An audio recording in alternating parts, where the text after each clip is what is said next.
حضرت جابر رضی اللہ تعالی عنہ بیان کرتے ہیں کہ حضور نبی اکرم صلی اللہ تعالیٰ علیہ وسلم ایک آدمی کا نماز جنازہ پڑھانے کے لیے تشریف لے گئے.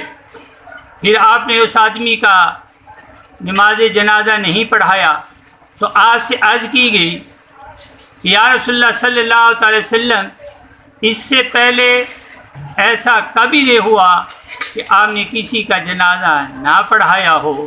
تو حضور نبی اکرم صلی اللہ تعالیٰ علیہ وسلم نے ارشاد فرمایا انہ کانا یبغض عثمان، کہ وہ عثمان غنی رضی اللہ تعالیٰ عنہ سے بغض رکھتا تھا. تو عثمان غنی سے بغض رکھنے والوں سوچو کہ تمہارا ٹھکانہ کہاں ہوگا. آئے گا نہ آیا ہے کوئی، ہاں تجھ سا غنی عثمان غنی عثمان غنی.